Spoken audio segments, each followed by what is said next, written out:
Morning, everybody.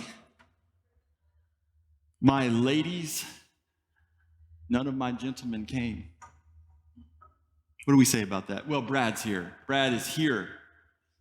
Yes. Okay, Veterans Day. Now, it's kind of interesting. I was thinking about this Veterans Day, all joking aside now and being serious for the next 15 minutes. Think about where we were a year ago. Think about where we were a year ago. Think about where we were at as a country, as a people, as a world. And then think about where we are right now.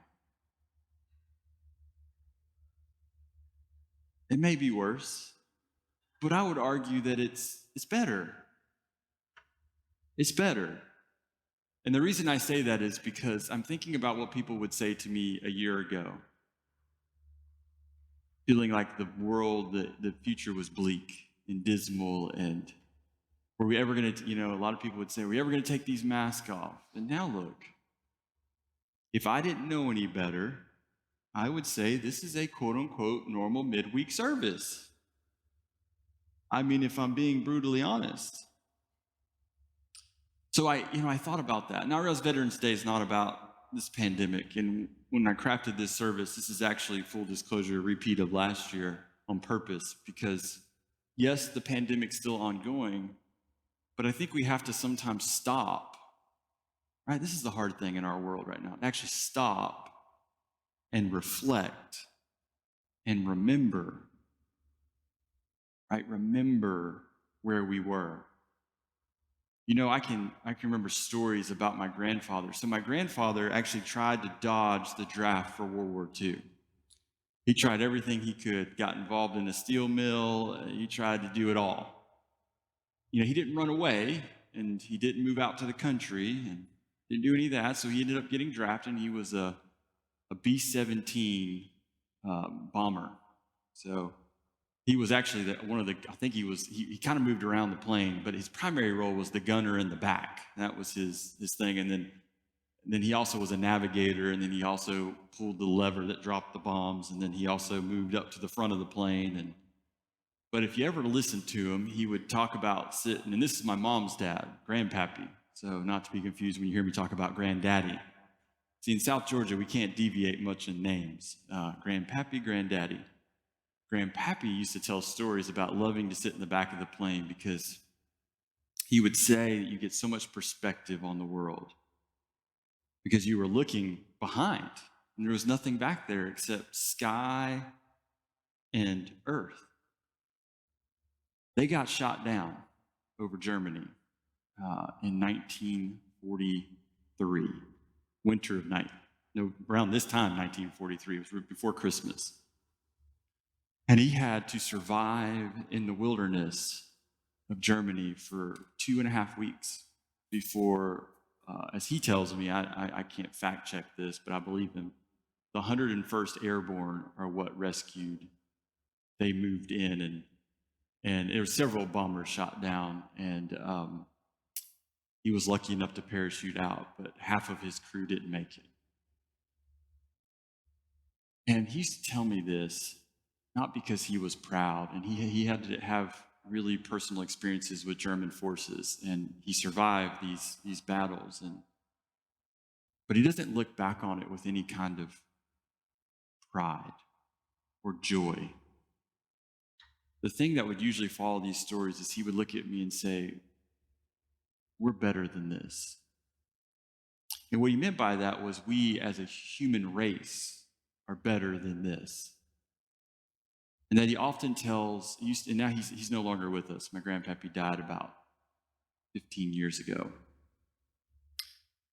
He often would say, we need to remember the minute we forget these lives, these stories, then we fall into the trap of possibly repeating it all over again. He said, it's not that I think the world was a great place in the 40s, because it wasn't. He was from Pennsylvania. He had very outspoken opinions about civil rights from his vantage point that were very different than, we'll say, my dad's family from the South. He had a very different outlook, but at the end of the day, he said, we're all people. We're all people. We're not called to hurt ourselves like this. We're just not called to do that. So he always talked about the need to remember the lives that were lost, for the freedom for me to stand here today, for you to come into this space. Remember what led to those horrific wars and actions that took the lives of some of our family members, some of our friends. Think about those who are serving. And that's what I've always thought about when I think about Veterans Day, the remembering. And not just the remembering, but what are we going to do about it? What can we do differently? What can I do today to prevent something happening in the future that could be as horrific as a great war? Knowing that wars are going on all around us right now. I mean, they're happening all around us. There's crazy injustice. There's crazy violence happening all around the world.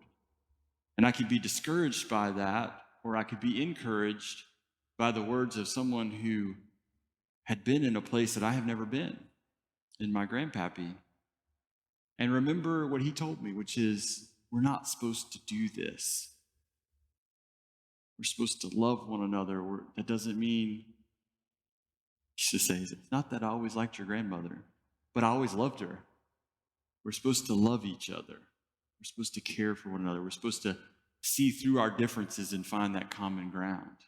And that may seem ideal, and that's what scares me the most about humanity, especially when you read this gospel from Matthew. We idealize the Beatitudes so much. They become a bumper sticker or a placard from Hobby Lobby that you put on your wall, and we kind of look at them, and then we kind of internalize them, but then we kind of tell ourselves, well, that's just an ideal. And we forget that actually, this is what God wanted for us. This is what God longs for us, to act and live into these in a very real and powerful way. Because the reality is, if we actually were to live into these Beatitudes, there would be no war. There would be no violence. There would be none of that if we were to just start living into these. And think about the version in the Gospel of Luke. This is Gospel of Matthew. Think about the version of the Gospel of Luke. So this Veterans Day, I want to remember those lives that have gone before us, the ones who have defended our freedom. I very much want to remember that. Your loved ones, my loved ones, who died in combat, who served in combat and died later, who were scarred by the brutal reality of war and had those scars their whole life, those who are currently serving and attaining and receiving those scars. I want to lift those people up.